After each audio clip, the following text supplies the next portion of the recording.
Et c'est là la différence avec le plan de redressement que le Premier ministre vient de vous présenter. Toute l'ingéniosité du plan réside dans le chiffrage ligne par ligne de ce qui va être fait et qui constitue en agrégé le montant de 5 677 milliards en hypothèse basse et décliné annuellement dans les rythmes de mobilisation. C'est cela que le FMI attendait comme réponse, c'est cela que le peuple sénégalais attendait comme réponse et c'est cela que nous vous donnons aujourd'hui comme réponse.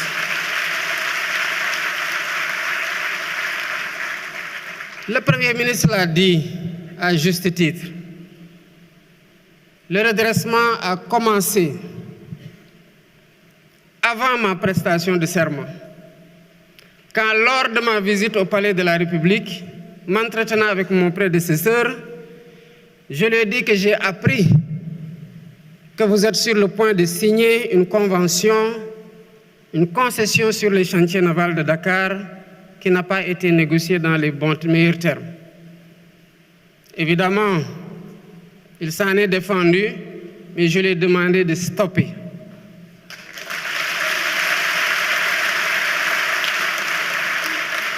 Et nous avons relancé un nouvel appel d'offres qui sera bientôt finalisé. Et vous verrez, comme vous l'avez vu dans les renégociations précédentes, quel a été le premier contrat et quel est désormais ce que nous avons signé.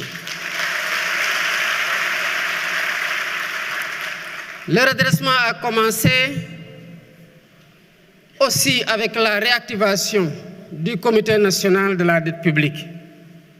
Parce qu'évidemment, tout le monde se pose la question de savoir, mais comment cela a-t-il pu arriver sans que les ressorts de vigilance de l'État ne puissent se déployer? Évidemment, ils ont désactivé tout ce qui aurait pu donner l'alerte pour qu'on puisse freiner ou faire freiner des 4 fers. Aujourd'hui, quel que soit le marché qui est attendu, l'avis du Comité national de dette publique est systématiquement requis, ce qui permet au Trésor d'avoir une visibilité sur l'endettement. Mesdames, Messieurs, le redressement a commencé et se poursuit. Cette semaine, j'ai convoqué une session extraordinaire de l'Assemblée nationale pour le vote de 4 lois sur la transparence.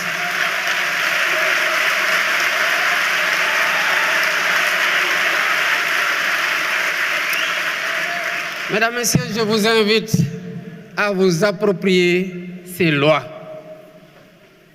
Ça fait une année que nous travaillons sur ces lois pour nous assurer d'avoir le meilleur dispositif de lutte contre la corruption et de promotion de la bonne gouvernance. Et vous le verrez,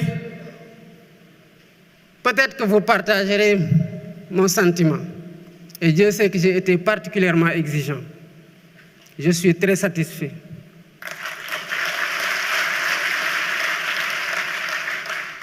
Ces lois contribueront à renforcer significativement le dispositif opérationnel de lutte contre la corruption et de promotion de la transparence et de la bonne gouvernance. Et ces lois constitueront un rempart sûr contre les prévarications de toutes sortes.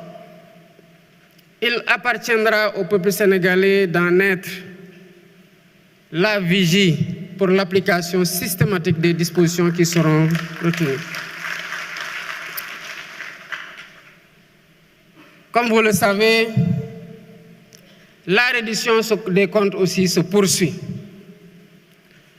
Vous avez vu, l'Assemblée nationale fait son travail, la justice fait son travail dans la sérénité.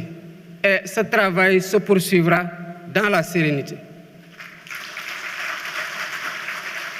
Pour ce qui concerne la taille de l'État, le redressement aussi a déjà commencé. Nous avons dissous le Haut Conseil des collectivités territoriales et le Conseil économique, social et environnemental. Qu'est-ce que nous avons fait par la suite des budgets de ces deux institutions.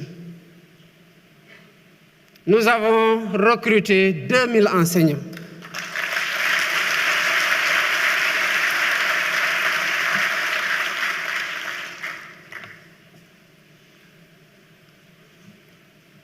Mais c'est parce qu'on a dissous le Haut Conseil des collectivités territoriales que nous nous sommes rendus que l'immeuble qui abritait le Haut Conseil a été acquis par l'État depuis 2014.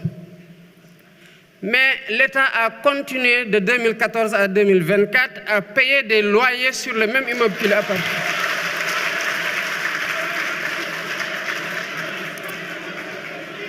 Et cela pour un coût cumulé d'au moins 3 milliards en 2024. Si nous n'avions pas dissous le Haut Conseil des collectivités territoriales, l'État allait qui lui appartient depuis 2014. C'est ça le redressement.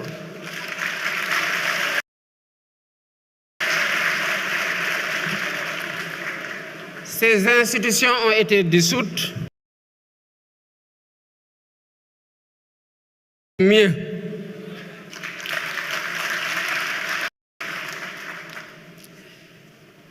Nous sommes donc en train de faire ce qui nous revient de faire, un gouvernement responsable, soucieux des solutions les plus immédiates. Mais ce que nous attendons du peuple sénégalais,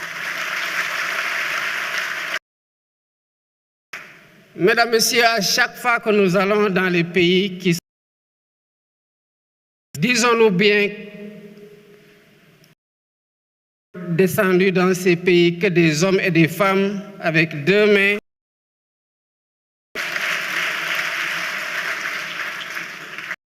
Et c'est les filles et les fils de ces pays qui ont bâti ces pays que nous envions aujourd'hui.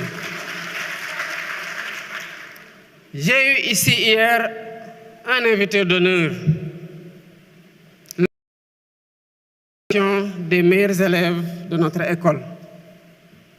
Nous partageons tous, je le pense, la même conviction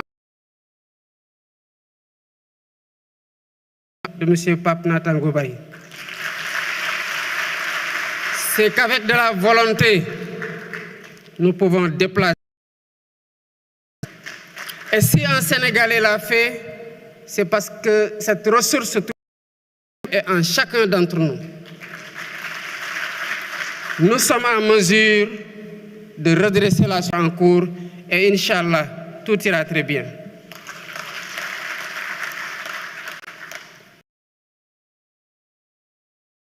Et à se mettre derrière son gouvernement, à le soutenir et à soutenir le plan de redressement.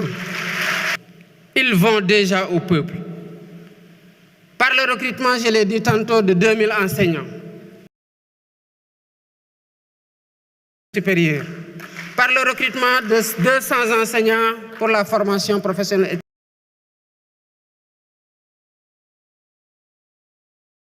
Nos enfants.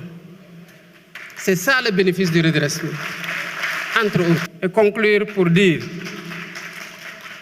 à l'ensemble du peuple sénégalais et que nous envisageons de faire ne se fera pas sans vous. Il se fera pour vous. En place une gouvernance de concertation qui a donné lieu déjà à plusieurs assises ou états généraux, à l'occasion desquelles elle est plus adaptée à la situation. Il nous faut les dérouler dans la sérieux, avec la résilience qu'il faut. Et tout ira bien, Inch'Allah. Je vous remercie de votre attention.